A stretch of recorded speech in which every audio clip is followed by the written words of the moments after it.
gonna put in the control. I don't think this is teaching at all.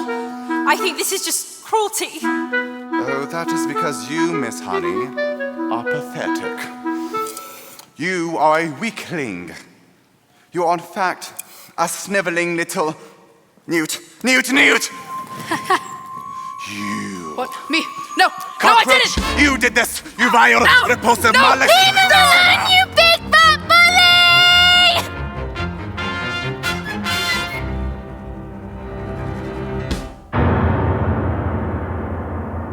How dare you? You are not fit to be in this school, madam. You ought to be in prison. In the deepest, dankest, darkest prison. I shall trap you to a trolley, and I shall butt your muzzle over your mouth, and I shall... Have you ever wondered, well I have, about how when I say red, for example, there's no way of knowing if red means the same thing in your head as red means in my head when someone says red? I'm not sure, but I wonder if inside my head I'm not just a bit different from some of my friends. These answers that come into my mind bidden, these stories delivered to me fully written. And when everyone shouts like they seem to like shouting, noise in my head is incredibly loud. And I just wish they'd stop, my dad and my mum and the telly, and the stories would stop just once. And I'm sorry, I'm not quite explaining it right, but the noise becomes anger and the anger is light. And this burning inside me would usually fade, but it isn't today. And the heat and the shouting, and my heart is pounding, and my eyes are burning, and suddenly everything is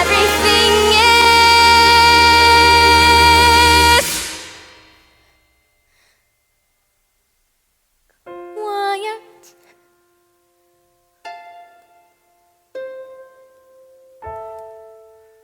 Like silence, but not really silent.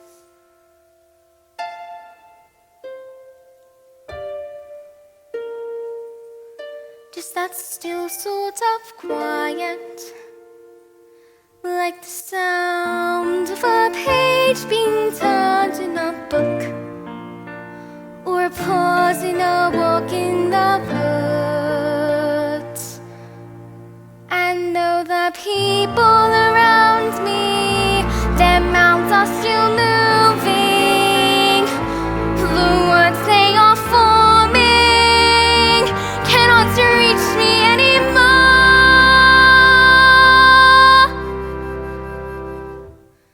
And it is quiet, and I am warm, like I've sailed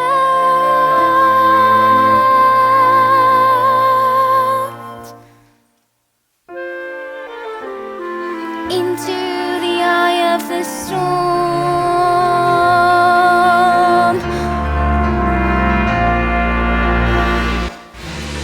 Go on, tip over. Go on, tip over, tip over. I tell you, there is nothing I shall not do, no length to which I shall not go, no punishment I shall not inflict. What is it? What is it? It's heading north. I got a newt in my knickers. I got a newt in my knickers. I got a newt in my knickers.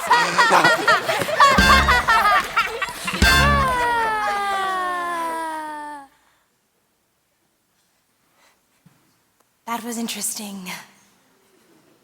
I think we all better go home while we still can.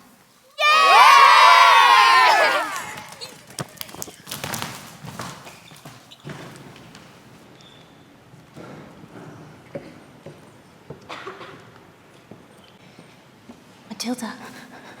What?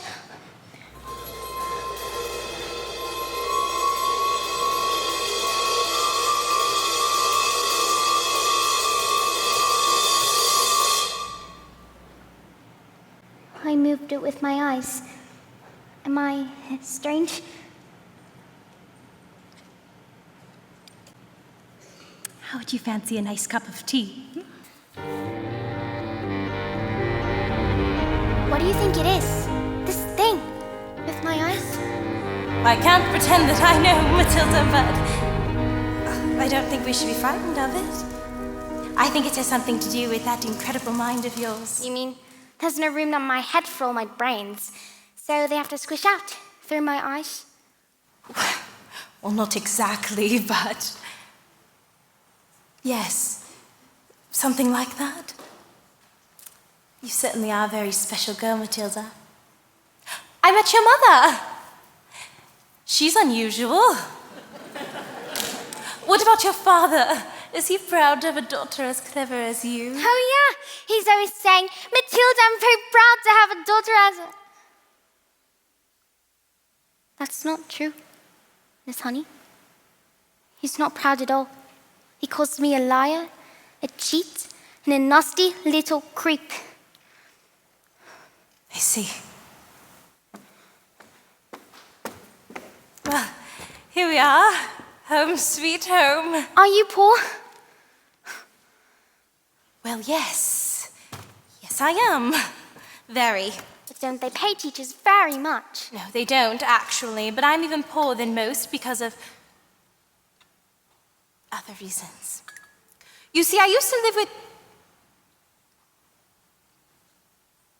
Anyways, one day I was out walking.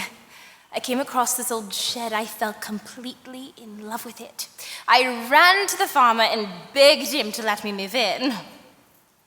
He thought I was mad, but he agreed, and I've lived here ever since. But Miss Honey, you can't live in a shed.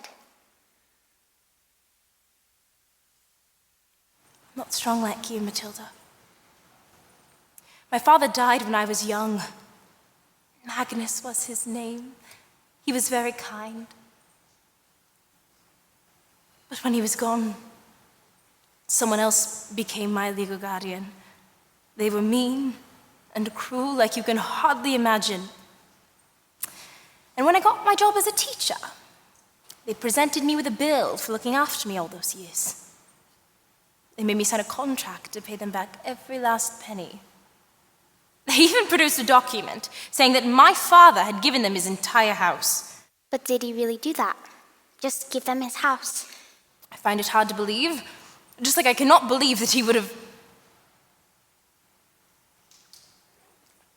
killed himself, which is what she said happened. You think they did him in? Don't you, Miss Honey? I can't pretend that I know, Matilda. All I know is after years of being bullied by that person, it made me pathetic. I was trapped. And that's why you live here?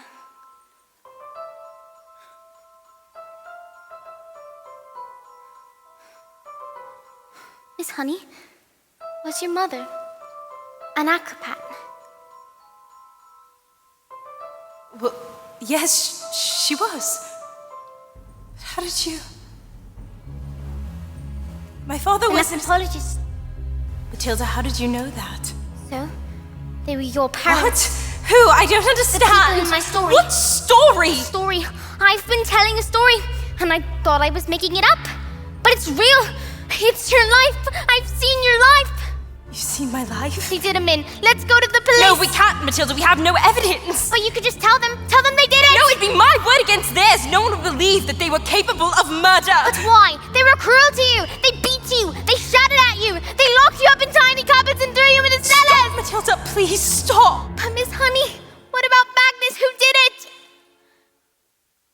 A contract is a contract is a contract. Punchbowl?